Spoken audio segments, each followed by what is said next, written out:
benefits, what are the gray areas we have discussed.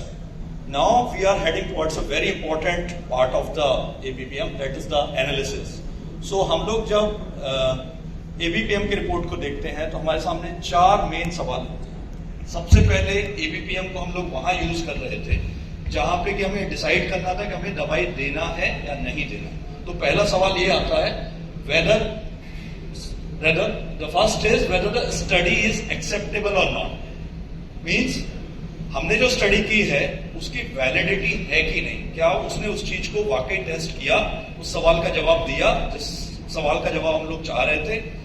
So whether it is acceptable और not. Is the patient hypertensive. हमने इसी के लिए किया था कि हम ये देखना चाहते थे कि पेशेंट हाइपरटेंसिव है कि नहीं. What is the time of the day BP is concernful. हो सकता है कि हम लोग जो दवा देने वाले हैं उसको हमको किस समय पे देना है उसकी कुछ इंफॉर्मेशन में हो. And the third and fourth and the most important thing is that the patient, whether the patient is at risk of severe risk. तो हम लोगों को ये 4 सवाल के जवाब देने होते हैं.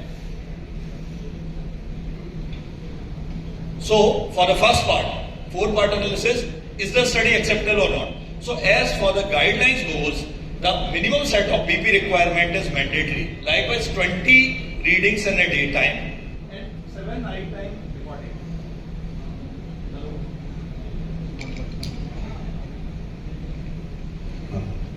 So minimum of 7 readings in the night has to be there for an optimum study. The reading can be more than that, but since the night time the cough inflation might disturb the sleep of the patient, a minimum of 7 reading is kept.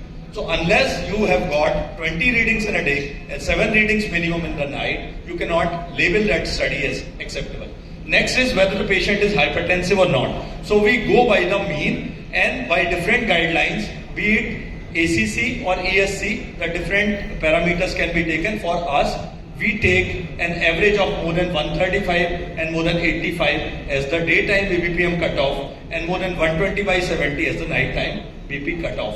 And as far as 24 hours average goes, it can be more than 130 or 80 for ABPM. So we can classify the patient to be hypertensive. And what else information we can get? So we get a very, very important information, that is the percent time elevation. That means the duration of the day spent in the high BP state expressed in the percentage. Normally 10% से कम होता है, but typically for hypertension it is more than 25 to 30%. So इससे हमें पता चलता है कि दिन भर में कितने % टाइम पेशेंट का ब्लड प्रेशर कट ऑफ से ऊपर है. So that gave us a reading. And other thing, the hypertensive load, that is what is called as the hypertensive load, that is the area between ABPM cutoff graph and the boundary line of the hypertension. So that will give us the load on the target organs. And the third part is at what time of the day BP is high.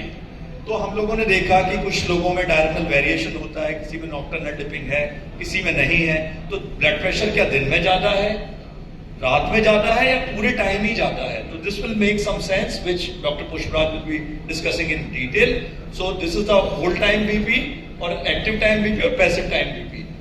And the fourth part of the report is the patient more prone for severe risk?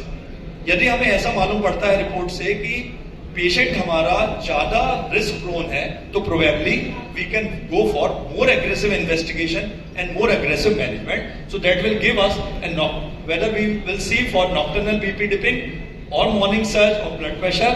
So we will have these variability report.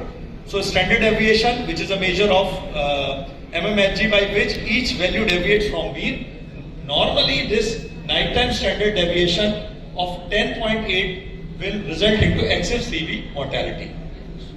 Nocturnal dipping of BP, we know normally in the night the blood pressure goes down, but this proportional decline in BP at night time may be beyond the expectation. So there will be a set of patients which will be non-dippers, which will have a dipping of less than 10. Some of them can be extreme dippers. They will have a dipping of more than 20%. They will be comprising a set of patients who will be having more target organ damage. There can be set of reverse dippers which can have increase in BP rather than fall. So nocturnal dipping of BP, we can have a set of patients who would be non-dippers like diabetics, melatonin deficiency, obstructive sleep apnea, diabetes, kidney disease, heart failure and short retention state. Implication of non-dipping status can lead to increased risk of stroke, increased end organ damage, more cardiovascular event and rapid progression to CKD. So nocturnal BP dipping, more than 20% dipping is associated with a mild cognitive impairment in the elderly, and reverse dipping will be associated with a LV hypertrophy, stroke and proteinuria. So these are the pattern which Dr. Pushparaj will be taken in detail. I will skip them. Morning surge of blood pressure, which is normally there, the difference between the average nighttime systolic blood pressure and the average of the first 2 morning readings, which is morning surge is more than 20%, is abnormal, which culminate into stroke, especially hemorrhagic stroke, myocardial infarction and sudden cardiac death. So this is a classical report which we will be discussing in the discussion part.